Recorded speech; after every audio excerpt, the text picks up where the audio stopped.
A história principal do Fallout 3 é uma montanha-russa de emoções, já que, em alguns momentos, ela consegue subir e entregar momentos divertidos para o player, porém, em vários outros momentos, a história joga o player lá embaixo, nos deixando entediado, cansados ou até mesmo com raiva.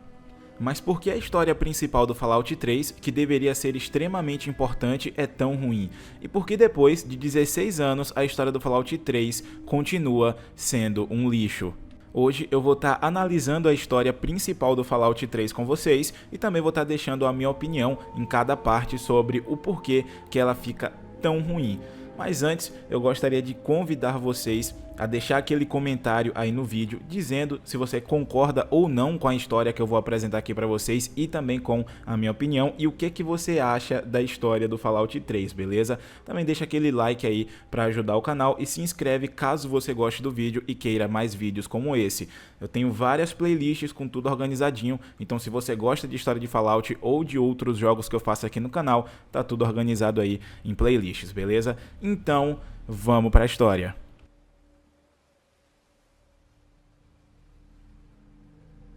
O começo do Fallout 3, ele é interessante de certa forma, principalmente para as pessoas que estão jogando o jogo pela primeira vez, mas ele também é muito divisivo, já que o nosso personagem ele é apresentado para o player literalmente em seus primeiros momentos de vida, em seu nascimento. Alguns players gostaram, mas a maioria tem uma opinião negativa ou neutra, achando estranho e desnecessário, ou preferindo um começo mais bem escrito e direcionado. Nesta primeira cena, o player pode escolher o nome, sexo e aparência do nosso personagem. Depois da escolha, e após algumas falas do nosso pai, nós somos tirados da cena após nossa mãe ter complicações por conta do parto e falecer nos próximos momentos. Após isso, e com um corte brusco, o player é apresentado pela primeira vez a um Vault, que é um grande abrigo subterrâneo, implicando que nós nascemos nessa sociedade subterrânea. E à medida que o tempo passa, nós vamos crescendo dentro deste Vault, com algumas poucas cenas em idades variadas. Esta parte serve como um tutorial, porém, ela também é divisiva. Por mais positivamente interessante que o Vault seja, vários players reclamaram que as cenas iniciais são muito longas e sem sentido ou profundidade histórica. Por exemplo, quando se faz 10 anos, nós vivenciamos uma festa de aniversário no Vault. O player poderia pensar: esse é um ótimo momento para conhecer as pessoas do Vault ou ver como essa dinâmica de festa funcionaria nesse ambiente recluso. Mas a realidade é que a festa é inútil e nula. No máximo, no final, serve como um tutorial de como atirar, mas em termos narrativos pouco importa, pois são poucas frases e poucos personagens expressivos que você conhece, então essa cena é quase nula. E a próxima também é quase isso. Na minha opinião, o momento mais divisivo e ridículo da gameplay inicial no Vault é quando fazemos 16 anos. Com mais maturidade e mais desenvolvimento, talvez finalmente faremos algo interessante, mas não. A realidade é que faremos um teste para decidir qual a nossa posição de trabalho no Vault. Isso deveria ser extremamente importante, já que uma pessoa em uma posição errada poderia acabar com a integridade do abrigo. Então este teste deveria ser extremamente técnico, correto? Onde apenas as pessoas que mais estudaram e têm mais aptidão conseguiriam as posições mais altas. Mas errado. É um teste aleatório com perguntas aleatórias e inúteis que podem colocar uma pessoa para ser barbeiro ou fazer parte de uma equipe de manutenção. Isso é simplesmente ridículo. Talvez a Bethesda poderia ter utilizado esse momento não para fazer um teste com perguntas cômicas e ridículas, mas para você utilizar o que você escolheu para o seu personagem em termos de RPG. Por exemplo, um personagem logo no início com a inteligência alta tiraria uma nota maior nesse teste e aí conseguiria uma boa posição no Vault. Com a inteligência baixa e vice-versa, conseguiria posições piores, mas não só necessariamente inteligência, como carisma, ele poderia pegar uma posição que requer comunicação dentro do Vault, ou percepção ou agilidade para manutenção ou algo do tipo. Então seria interessante da gente ter cenas diferentes baseadas nos status do nosso personagem, mas infelizmente a Bethesda decidiu colocar um teste inútil, porém que deveria ser extremamente importante para decidir o emprego das pessoas no Vault.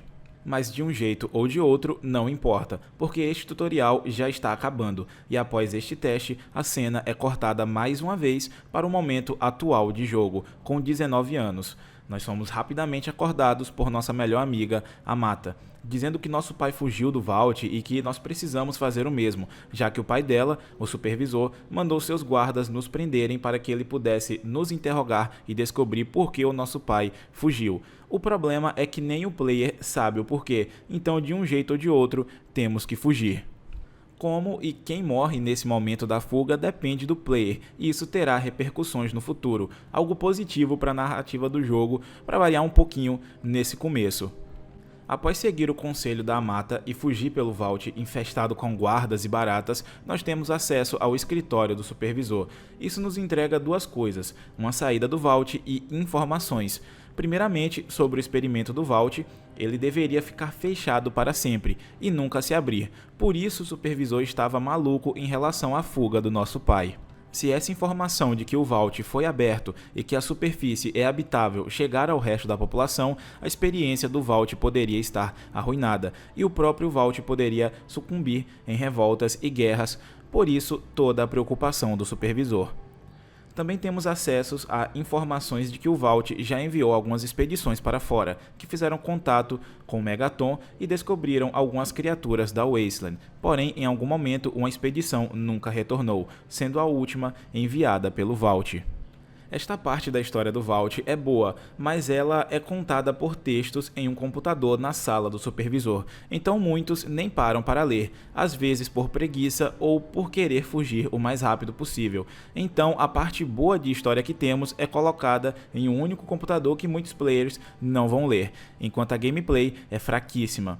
Mas, de um jeito ou de outro, temos que fugir e deixar isso para trás. E após utilizar o túnel do supervisor, nós temos acesso à porta do Vault, e nós nos despedimos da nossa grande amiga, Amata, e então nós vamos embora do Vault para provavelmente nunca mais voltar.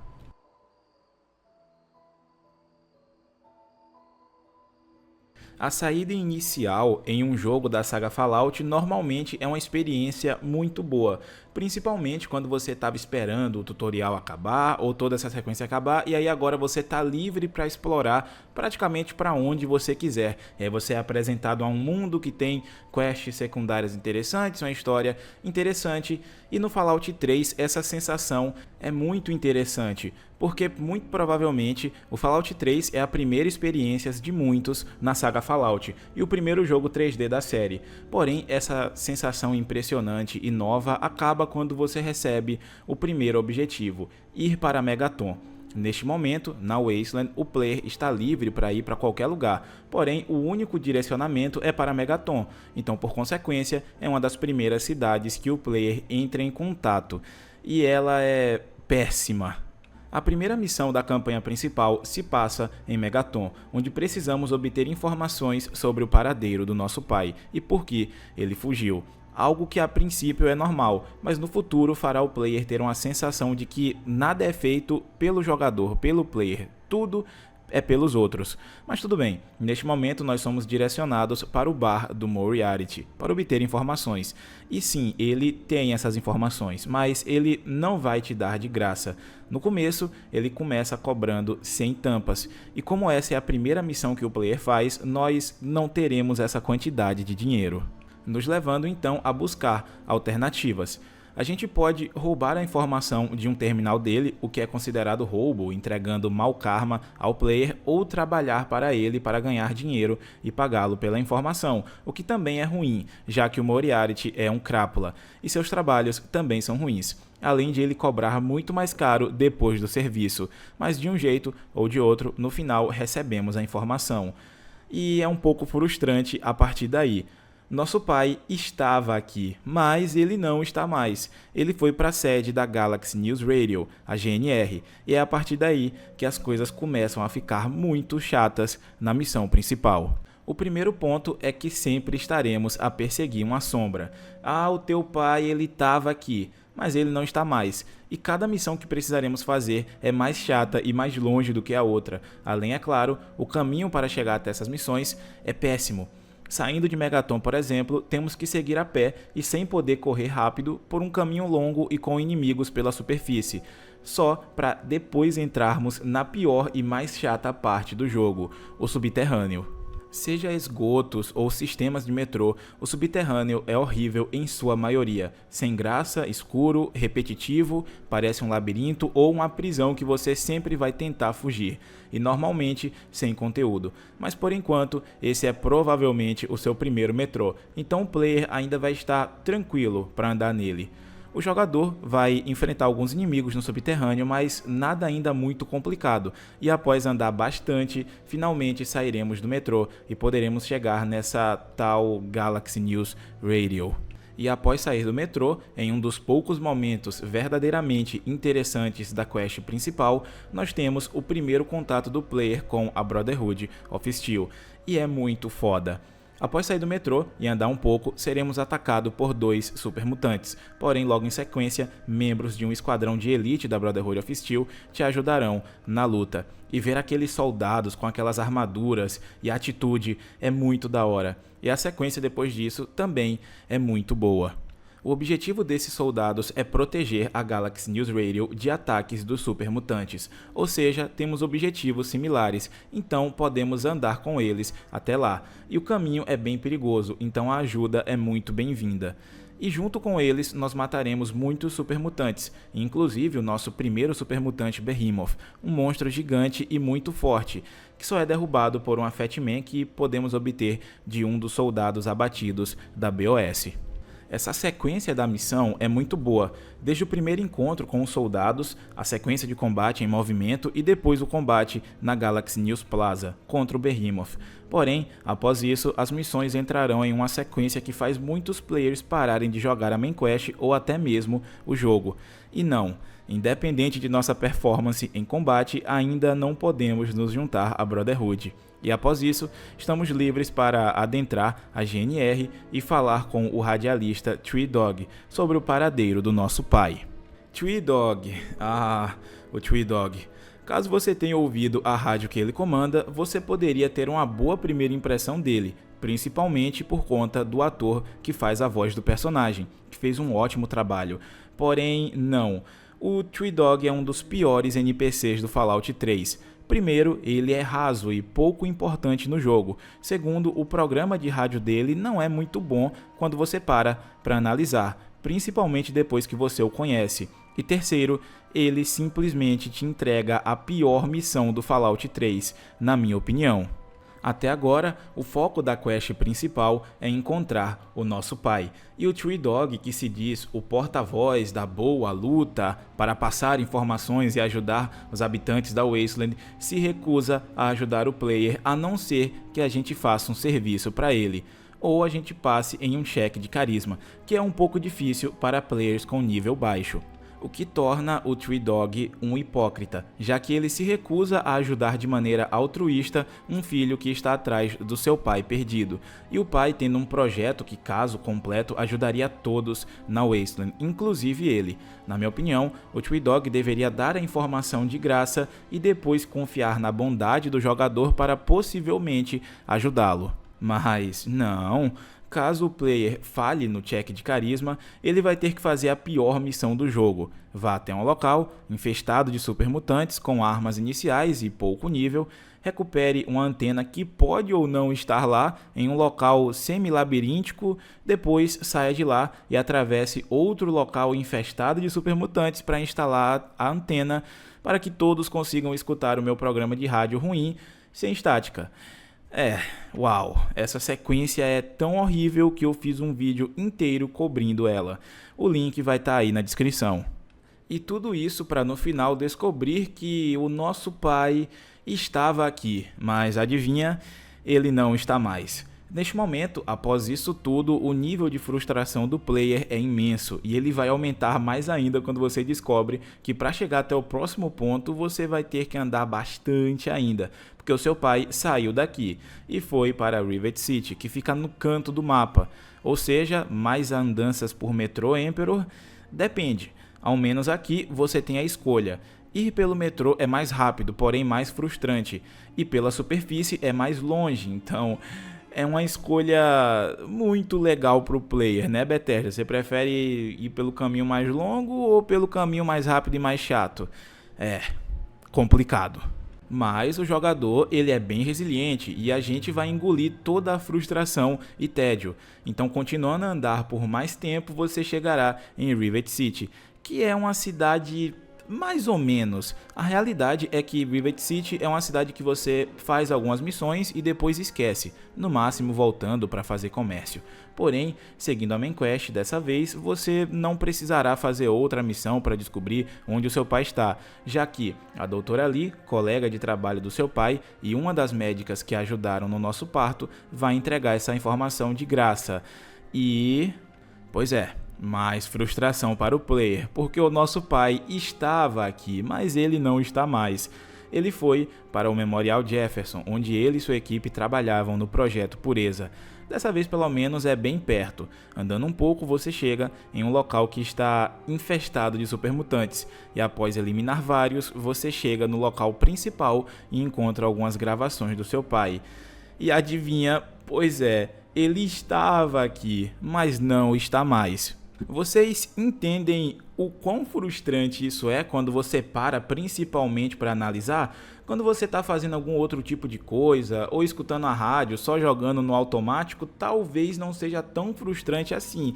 Na realidade vai ser sim, porque as esponjas de bala, que são os inimigos do Fallout 3, vão jogar teu tédio e a tua frustração lá pro alto. Mas quando você para analisar a quantidade de território que você tem que percorrer e os caminhos que você tem que utilizar, é algo que é praticamente sádico do jogo. A pessoa que gosta disso aqui, eu peço perdão à pessoa, né? Mas você é uma espécie de masoquista. Com todo respeito, é claro, né? Porque perder todo esse tempo perseguindo uma sombra, ele tava aqui, mas não tá mais. Agora vamos para um canto do mapa. Não, não, é outro canto. Não, agora é o centro. Não, não, não, tava aqui, mas vai pro canto de novo. É horrível, cara, é horrível. É muito ruim. Mas finalmente, depois de tantos problemas, agora a gente sabe a localização do nosso pai.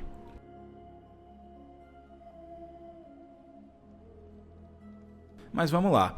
Após descobrir informações gravadas pelo nosso pai, ele estava tendo problemas porque o projeto dele chegou em um beco sem saída, ele não sabia como completar, até que ele descobriu que poderia descobrir onde achar as informações que ele precisava para completar o seu projeto. E é aí que ele viu que no Vault 112 ele poderia ver essas respostas que ele tanto queria. Então ele foi para lá. E onde fica o Vault 112 Emperor? Do outro lado do mapa. Pois é, mais caminhada, e dessa vez é bem longe. Mas tudo bem, o player é extremamente resiliente e consegue chegar até o Vault 112. E finalmente você alcança o seu pai. Depois de muita correria, chatice e perda de tempo, finalmente eu poderei falar com ele e confrontá-lo, correto? Quase. Você ainda vai ter que fazer uma missão horrorosa, passando por uma simulação confusa, tediosa e horrível. E caso o player esteja jogando o jogo pela primeira vez e não saiba que tem uma saída secreta e positiva em termos de karma, provavelmente o player vai ter que fazer algumas atrocidades dentro dessa simulação contra a população do Vault, que ainda está viva e que está presa nessas simulações horríveis, e provavelmente eles continuarão presos caso você não tenha o conhecimento de como acabar com esse experimento. Mas de um jeito ou de outro, finalmente você consegue liberar o seu pai e conversar com ele cara a cara. E nossa, nós temos muitas perguntas só para ele dizer que... Por que você saiu do Vault, filho? Ah, não, quer saber? Esquece. Eu tenho que continuar o projeto Pureza. Como? Depois de todo esse trabalho que tivemos, tantas perguntas que temos, uma das primeiras coisas que ele se preocupa é com o projeto dele. Eu entendo a importância de água limpa para todos, mas pelo menos uns 30 minutos para conversar com seu filho seria bom. Ou ao menos no começo, né, se importar mais com o seu filho do que com o motivo dele fugir, né, de um barco que o nosso pai abandonou e deixou lá a gente para sofrer, né, que a gente iria sofrer muito nas mãos do supervisor, e se preocupar com o filho. Não, o que você esteve fazendo aqui, como é que você está se sentindo, como é que você está, abraçava o filho, né, algo do tipo. Mas não, Projeto Pureza é mais importante, vamos pra lá. É complicado, cara, é muito complicado.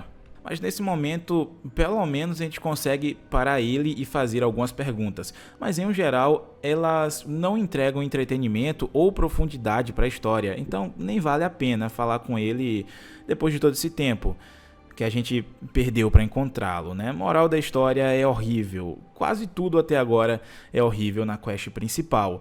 E lá vamos nós continuar a quest principal e voltar para Rivet City, porque nosso pai conseguiu as informações que precisava e boa sorte para quem escolheu viajar junto com o pai. Você vai precisar.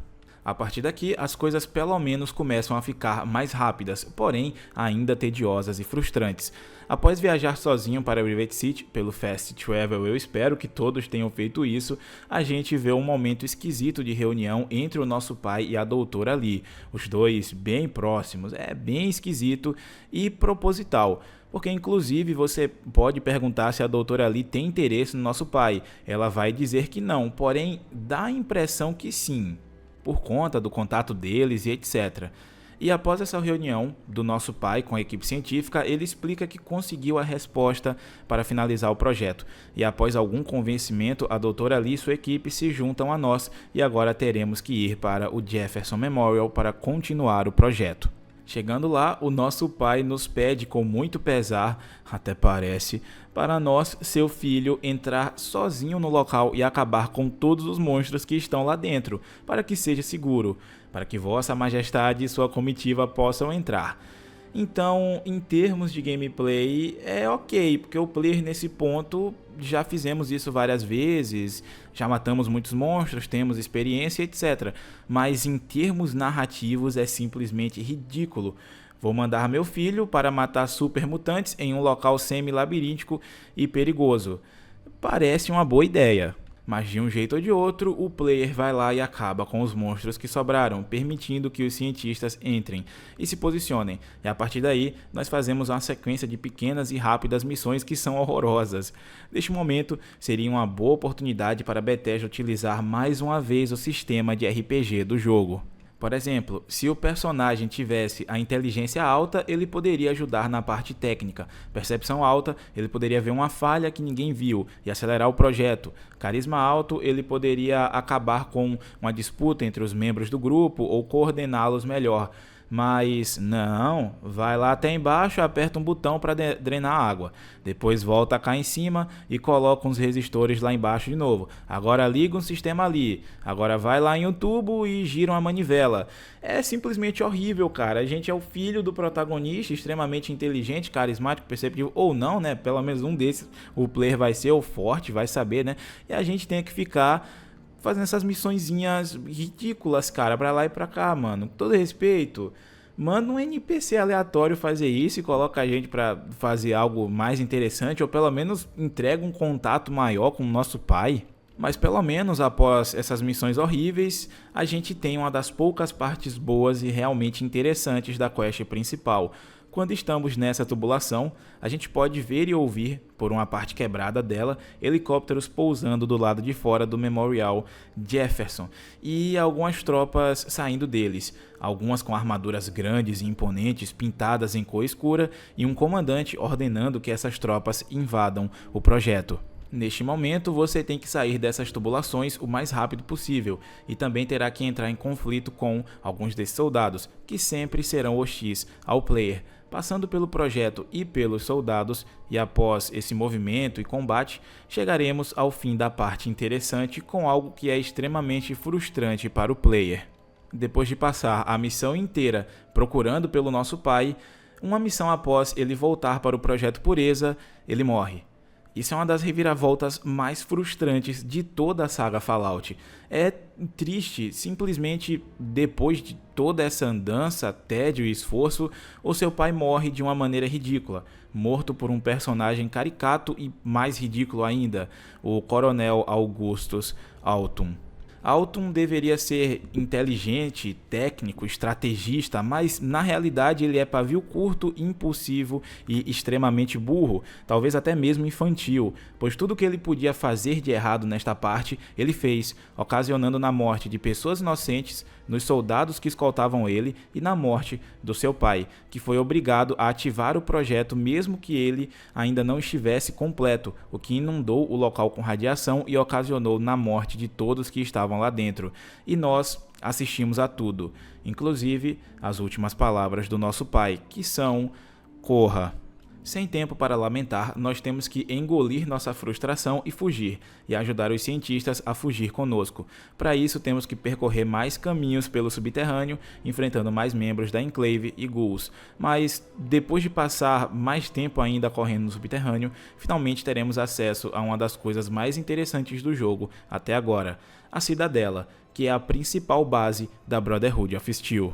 E o que nós não conseguimos, demonstrando a nossa aptidão e proeza em combate, nós conseguiríamos com a Doutora Lee, tendo um ataque de raiva contra o Elder Lyons, o líder deles, e que é meio ridículo e até engraçado, né? Nós derrotamos um super mutante Behemoth e fomos negados. A Doutora Lee grita no interfone e agora temos acesso à cidade e poderemos fazer parte da Brotherhood of Steel.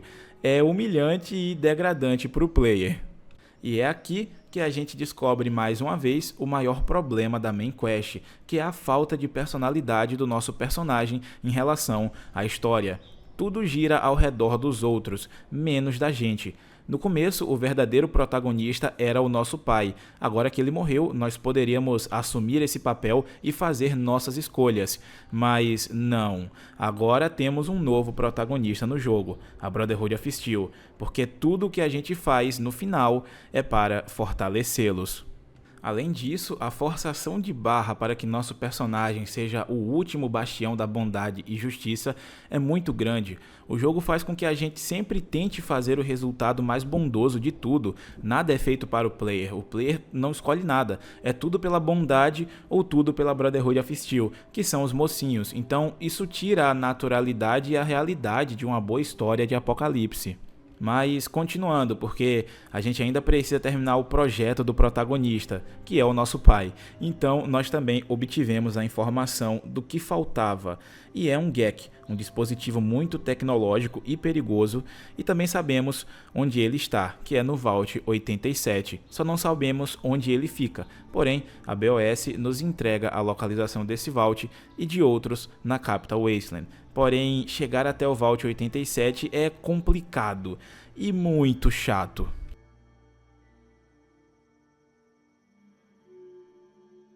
A entrada principal do Vault está inundada com radiação, o que nos faz procurar por uma entrada alternativa, e ela fica através das cavernas de Little Lamplight. E Little Lamplight é simplesmente horrível em termos de missão. Basicamente, é um assentamento só de crianças e quando elas crescem, elas são expulsas e adultos de fora são proibidos de entrar. Mas a gente dá o nosso jeito e depois de obter acesso é que as coisas começam a ficar piores ainda. O local é labiríntico, repetitivo e cansativo. Não tem muito conteúdo nem o que fazer lá, então o recomendado é só prosseguir pela missão principal o mais rápido possível e temos duas opções. Caso tenhamos ciência o suficiente, podemos hackear um computador com a ajuda do Joseph para adentrar diretamente no Vault. Caso não, o caminho do assassino você tem que percorrer. Mais cavernas cheias de supermutantes esponja de bala, que é uma maravilha para o player, né? Não como se a gente já não tivesse feito isso o jogo inteiro. Porém, ao entrar no Vault 87, temos mais uma parte positiva na missão principal, pois o Vault 87 é muito interessante. Aqui é onde os supermutantes se multiplicam e onde os antigos cientistas da Vault-Tec fizeram seus experimentos para criá-los. Podemos ver experimentos falhos e algumas cobaias vivas, e é bem macabro e interessante, então ponto positivo, mas tem um grande problema. Muitos, mas muitos supermutantes mesmo, e a maioria é esponja de bala, demora muito para matá-los, é um saco, o que diminui a experiência narrativa do Vault, mas após muitos tiros temos duas formas de obter o que a gente veio procurar, que é o GECK. O primeiro com a ajuda de um supermutante amigável, o Fox, ou sozinho, adentrando a uma área do Vault cheia de radiação, mas não o suficiente para matar o player rápido. Mas independente da sua escolha, e agora com o Gek em mãos, você vai sair do Vault até que do nada, BUM! Uma granada que te atordoa e te desmaia é jogada na gente. E olha só, o Coronel Augustus Alton e seus cupinchas de alguma forma nos encontraram e nos perseguiram a tempo. E é aí que as coisas começam a virar um cemitério narrativo. Primeiramente porque o Augustus Alton deveria estar morto pela quantidade de radiação que ele recebeu no projeto Pureza. Gente, não importa qual remédio ou qual droga ele tenha tomado. Qualquer droga que a gente possa utilizar no Fallout, a gente teria morrido pela quantidade de radiação que dizem que tem naquela câmara.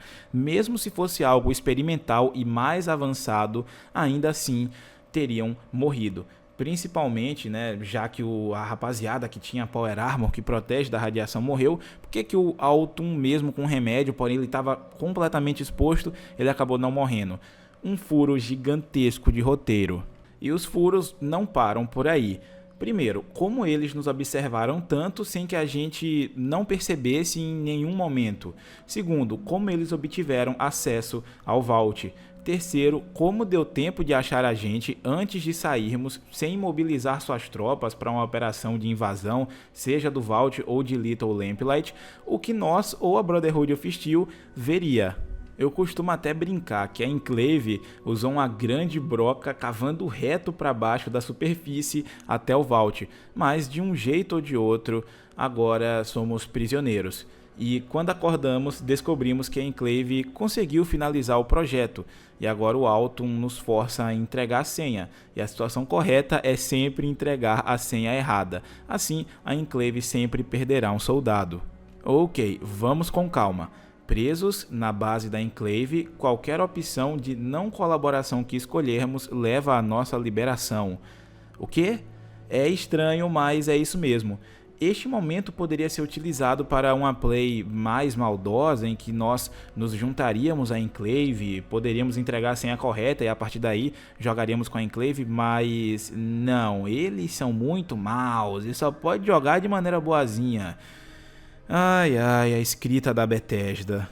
Mas prosseguindo, no momento em que o Alton iria nos torturar, o presidente o ordena para que o Alton vá até ele imediatamente, e a partir daí ele some. Logo em seguida, o presidente diz que quer falar conosco. Nós somos liberados, recuperamos nosso equipamento e vamos até o presidente. Até uma certa parte, os soldados da Enclave serão pacíficos, mas depois o próprio Alton dirá que é para eles nos matarem, o que indica uma desunião na Enclave, o que é verdade no final das contas. Mas como nós somos o Rambo, a gente lida com geral e chega até o grande presidente da Enclave, o computador John Henry Eden. Que? Computador? É, computador. Basicamente, a Enclave é comandada por uma inteligência artificial, e lá se vai todo o mistério e toda a graça da Enclave. O presidente é um computador, o coronel é burro, nosso pai morreu. Ai, ai. Mas então, o que o presidente quer com a gente? Basicamente, ele sabe que a Enclave do Oriente é uma piada. Ele sabe que a Enclave não é nada e ele não confia nos soldados ou nos seus oficiais. Então, ele nos oferece a oportunidade de contaminar o sistema do Projeto Pureza, que matará todos com DNA mutado pela radiação e deixar apenas os humanos puros vivos. Essa oferta é esquisita, dado que até agora o player foi bonzinho. Então, por que no final a gente faria uma atrocidade dessas? Todo um suspense, toda uma construção de narrativa para isso. O momento em que a gente tem contato com os personagens da Enclave. E é só isso. Genocídio completo de tudo que não seja puro. É muito esquisito, muito forçado e até copiado do Fallout 2. Além de ser um tiro no nosso próprio pé, porque o presidente ele não sabia, mas a gente sabe que nós não somos puros, nosso pai e nossa mãe são da Wasteland, então essa água também nos mataria. No final das contas, é triste na realidade, todo um potencial gigantesco dos maiores inimigos da saga Fallout, que era a Enclave, ser jogado no lixo desse jeito. E a cereja do bolo para enterrar narrativamente a Enclave é, caso tenhamos habilidade o suficiente, podemos convencer o presidente a autodestruir uma das bases mais avançadas da Enclave. Sim, do nada a gente diz, destrua sua base de operações, e ele, sim. Como assim, cara? Meu Deus, mano, chega a ser hilário, velho. Como destruir e jogar no lixo um potencial tão grande? Depois de todos esses furos de roteiro, escrita mal feita, simplesmente podemos enterrar a Enclave com a destruição de maneira bizarra da sua base. Incrível, Bethesda. E a partir daí é o que eu chamo de simulador de bater na Enclave. Nós fugimos da base, voltamos até a Brotherhood of Steel e derrotamos a Enclave em uma situação humilhante. Independente da tecnologia, treinamento ou número deles, a Brotherhood of Steel simplesmente humilha e destrói a Enclave como se eles não fossem nada. É mais uma vez um enterro de personagens e dos vilões mais influentes da saga Fallout. Eu sempre vou defender narrativas mais equilibradas, principalmente se tratando de grandes facções, e no Fallout 3 isso não existe, pois, com o Liberty Prime pronto, a Brotherhood of Steel se torna invencível, e eu acredito que isso não deveria acontecer. Talvez alguma nova arma de energia, de pulso, que desativaria o robô pelo menos por um tempo, dificultando o avanço e entregando uma sensação de batalha difícil, né? Mas não. Independente do que acontecer, a Brotherhood vai ganhar humilhando a Enclave, e o player não precisa disparar um tiro, pelo menos não até chegar ao Projeto Pureza. E desse jeito ridículo, a Enclave é obliterada, para provavelmente nunca mais voltar na saga. Toda uma construção de suspense e trama, perdida e desperdiçada, com uma escrita de personagens e de facção porca, além, é claro, da falta de escolha do player sobre quem apoiar. E desse jeito, sem o player precisar dar um tiro, o Liberty Prime oblitera todos os inimigos, até chegar ao Projeto Pureza, onde uma das coisas mais vergonhosas acontecem. Entrando no Memorial Jefferson, nós eliminamos os últimos soldados inimigos e uma decisão vergonhosa pode ser feita. Depois de tudo que aconteceu com você, todos que sofreram nas mãos da Enclave, o player finalmente pode confrontar o Coronel Alton e deixá-lo sair? Sim, caso o player queira, você pode deixar o Alton sair livre e tranquilo e ninguém vai ligar. É ridículo, absurdo, esquisito, cômico, mas, né, até uma atualização do jogo, essa ainda não era a parte mais ridícula. A coisa mais ridícula era que a Enclave finalizou a construção do Projeto Pureza, e após confrontar o Alton, nós podemos e temos que ativá-lo. Eu vou desconsiderar o plano do Eden de envenenar a água com um vírus porque é simplesmente ridículo, mas o problema é que a câmara de ativação ainda está inundada com quantidades letais de radiação, ou seja, se um humano entrar lá, ele vai morrer. Então quem deve ativar? O nosso personagem, que é jovem, mas morreria como um herói? Eu não recomendo isso pessoalmente, porque, primeiro, nosso personagem é novo demais e viveu muito pouco do lado de fora para morrer desse jeito. Segundo, nosso personagem não viveu por si só, tudo que ele faz foi pelos outros, no começo pelo seu pai e depois pela Brotherhood of Steel ou habitantes da Wasteland.